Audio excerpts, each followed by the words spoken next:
Kumusta na kayo mga kids? Atin nang ituloy ang lesson 2 of 2 ng week 7 na may pamagat, comparing and arranging integers. Halina kayo, samahan niyo akong muli.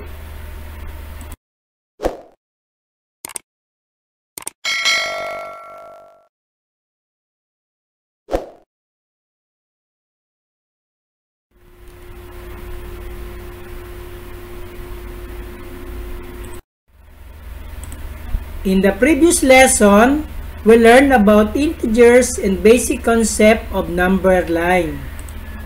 In this topic, we are going to compare and arrange integers on the number line. Look and observe the number line below where positive and negative integers are located. It will guide you to compare integers. 0 is neither negative nor positive. Ang nasa left side nito ay tinatawag na negative integers. At ang nasa kanan naman ay positive integers. Negative 7 and positive 7 ay tinatawag na opposites.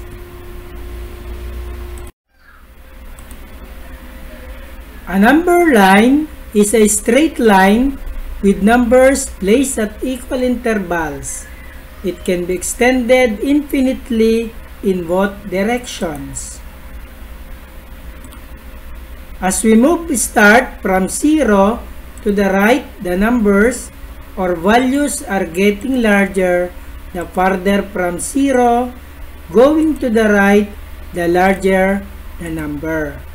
Ibig sabihin, habang lumalayo papuntang kanan, ang mga numbers ay mas lumalaki.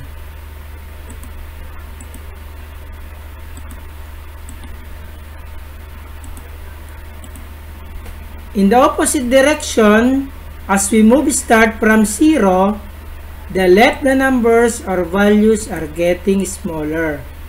The farther from 0 going to the left, the smaller the number or value. Kapag naman nasa kaliwa, ito ay papaliit ng papaliit ang value.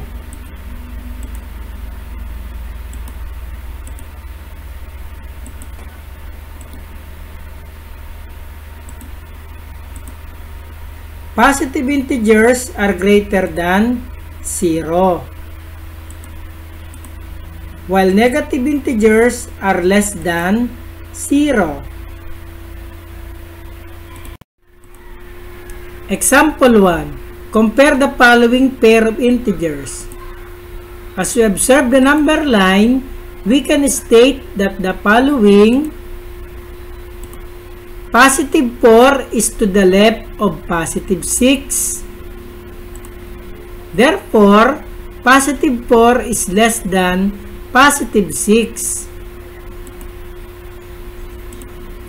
Number 2. Negative 6 is to the left of negative 5. Therefore, negative 6 is less than negative 5. Number 3. Negative 12 is to the right of positive 20. Therefore, negative 12 is greater than negative 20. Number 4. Negative 6 is to the left of negative 3. Therefore, negative 6 is less than negative 3. Number 5. Positive 13 is to the right of positive 12. Therefore, positive 13 is greater than positive 12. Example 2. The basic operation of integers using algebra tiles. How to add integers using algebra tiles. Example. Positive 4 plus positive 9. Red tiles represent as positive integers. So that is positive 4 plus positive 9 and equals positive 13. Another example, adding integers using algebra tiles, this time negative 2 plus negative 3. Black tiles represent as negative integers. Negative 2 plus negative 3 equals negative 5. Number 3, positive 5 plus negative 2. This time, ang pina-plus natin o ang ina-add natin ay magkaiba ng sign. Step 1, pair its tiles. For every negative tiles, it has a corresponding pairing with positive tiles. So that is positive 5 plus negative 2. Step 2, each pair of red and black is considered cancelled out. Ito yung magkapares na negative and positive. Negative 2 and positive 2 ay ating i-cancelled out. Step 3, the remaining colors will be your answer. The two pairs of red and black are cancelled out. Therefore, the 3 remaining red tiles is the answer. Since red tiles are positive, the answer is positive 3.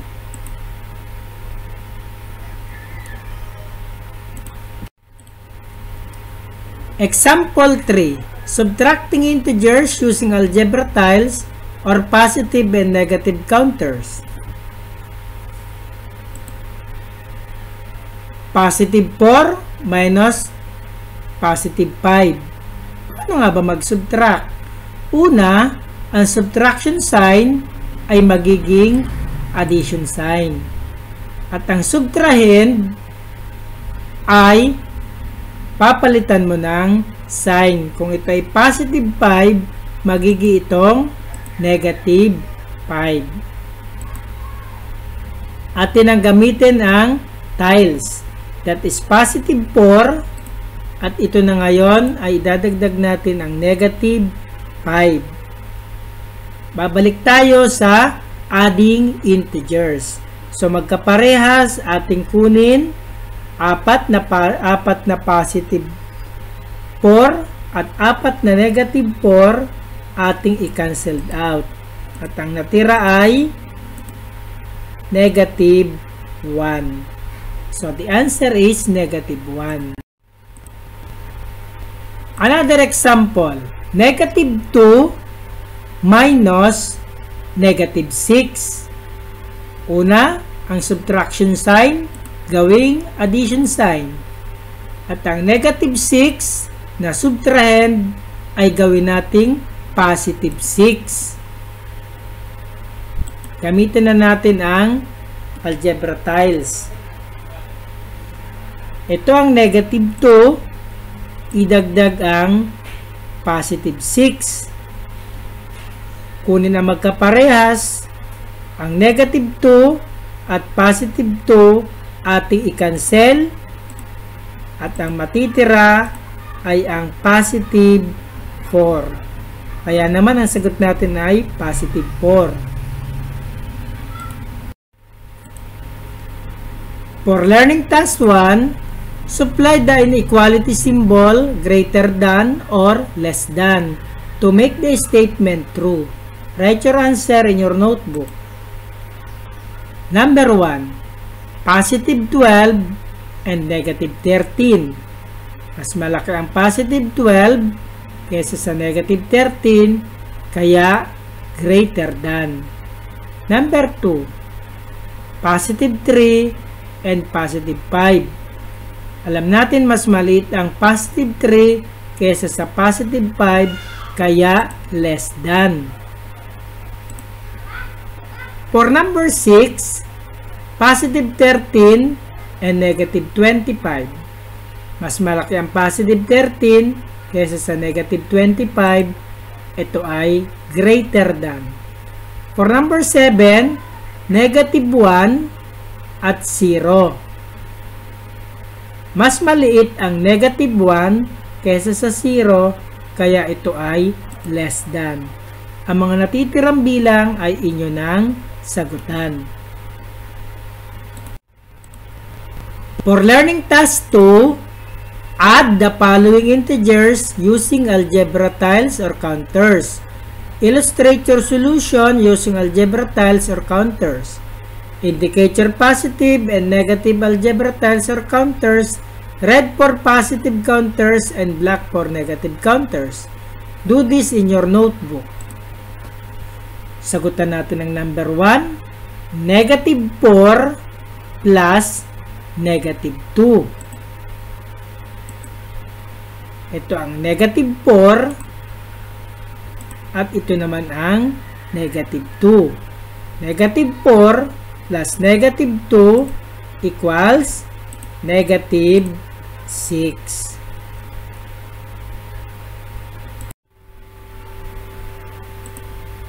For number 2, positive 6 plus negative 5. Ito ang positive 6. Ito naman ang negative 5. Sa pagkakataong ito, magkaiba ng sign ang ating ina-add. At syempre, magkaiba rin ang kanilang magiging tiles. Pagparisin mo ang 5 black at 5 red.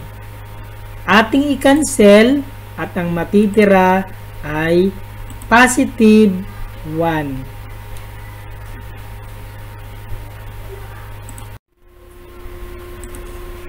Learning task 3. Subtract the following integers using algebra tiles or counters.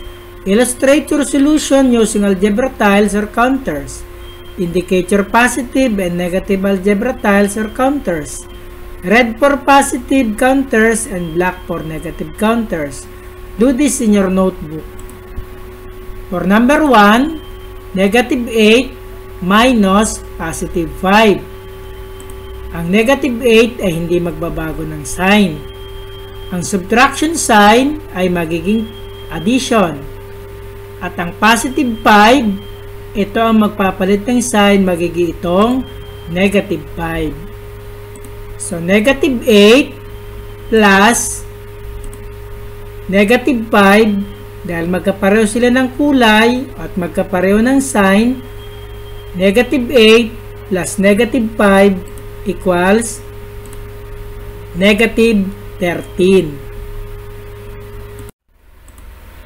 For number 2, positive 4 minus positive 9.